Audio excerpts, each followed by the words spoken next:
And these explorers asked these little boys, say, here, taste this candy. Gave them some candy. So you like that? Said, yeah. Said, good. Tell you what, give me those marbles, I'll give you some more candy. And they did that. And the explorers went off, and they discovered that these shiny rocks were large, uncut diamonds. The little boys did not have enough awareness to know what they had in their hands.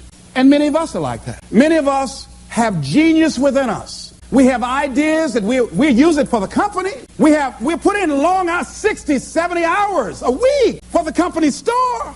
We'll break our backs for the company. But when it comes to us, when it comes to using our genius in our own behalf, taking a chance with our own creativeness, acting on our own dreams and ideas, somewhere along the line we get paralyzed. We find some reason not to do it. Oh, I did that. I'm not as good as they are. I don't have their education. I felt inferior because I never had a college education. So I felt inferior. I thought people with college education were the most intelligent people in the world. And I felt inferior and intimidated by them.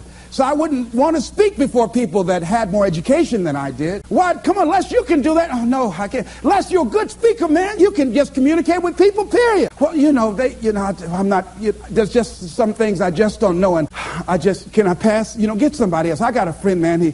His guy has a master's degree. He's real good. Get him. But I'm not the one to come speak to that group. See, I didn't know what I had in my hands. And fortunately, I had somebody around me who saw what I had and was willing to work with me until I could see it too. See, that's what many times we have to have. Somebody could look beyond our faults and see our needs and hold that vision until we are able to capture that vision ourselves. How do we handle some fears? I was talking with my friend Pat Johnson, who's the president of Begin Within Seminars. Think about some major fear you have. Here's one thing she said, which is good. She said, Les, if you got a real major fear, she said, take a deep breath and see yourself strong enough and more than able to handle that fear, whatever it is. Everybody take a deep breath. Whatever that feels, just feel that you have the strength and the power and the capacity to handle it. Another friend of mine named Ron Weiner, he says, when I'm confronted with a fear, I just practice the art of looking beyond the fear. I go behind it and see it already completed, see it already resolved. And then I carry myself accordingly as if it already is taken care of. That dispels the fear for me. Another friend of mine by the name of Jack Wilson said, when I experience fear, I think about when I was in Vietnam and what I handled back then, and I look at what I'm dealing with right now. And the fact that I survived that, the fact that I had other kind of situations that were close calls, or that I was overwhelmed with fear and I came through it, then I look at this and says, this is nothing here. And we've all had that experience, what Jack had. How many of you had some situations that you were in that you were overwhelmed with fear? You didn't know how you're going to come out, how you're going to survive, and you did. You survived and you didn't die. Raise your hand if you survived, all right? So what you got to do, whatever that was, whatever that state of consciousness, whatever that self-confidence that you had, however you stood up within yourself, here's what we know, you survived. Here's what we know, you're still here. You didn't die. Hello, you did not die. You didn't die. You hear that? You didn't die. You're here right now. You got it and you handled that fear. You kicked it out of there. Remember that play Color Purple? I remember when Albert told the girl she couldn't go with Suge. He said, where you going? This girl been wanting all her life live her dream. But she was afraid. She felt incompetent and he had beaten her down and her self-esteem had eroded. He said, where you going? You can't talk. Suge can talk. You ugly. You dumb. Suge got class. You ain't got nothing. Where you going? You ain't going to make it. You're going to fail. She said, look here. I might be ugly. I might be dumb. I might can't talk. She said, but I'm still here.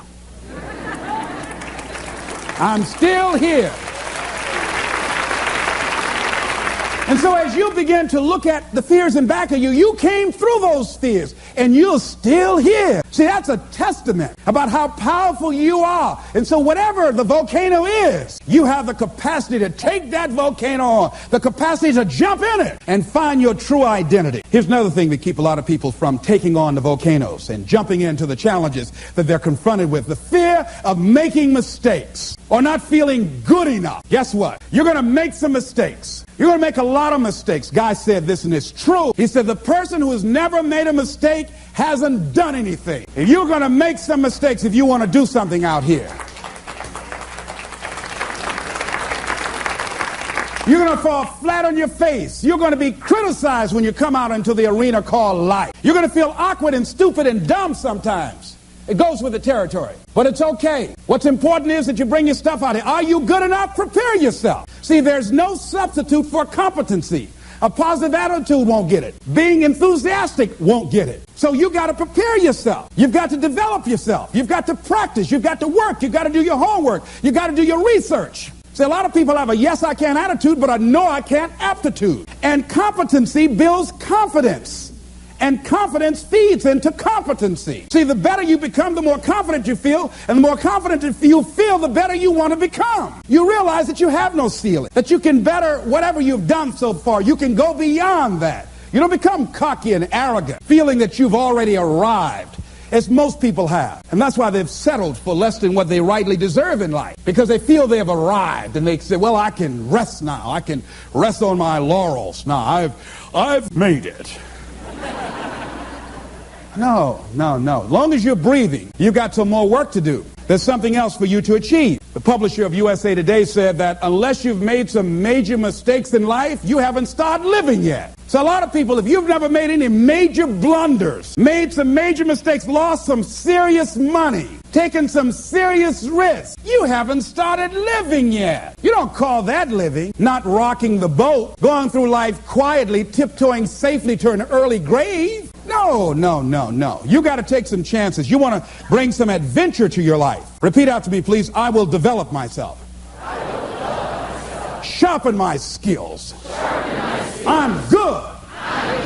Better than good. And better than most.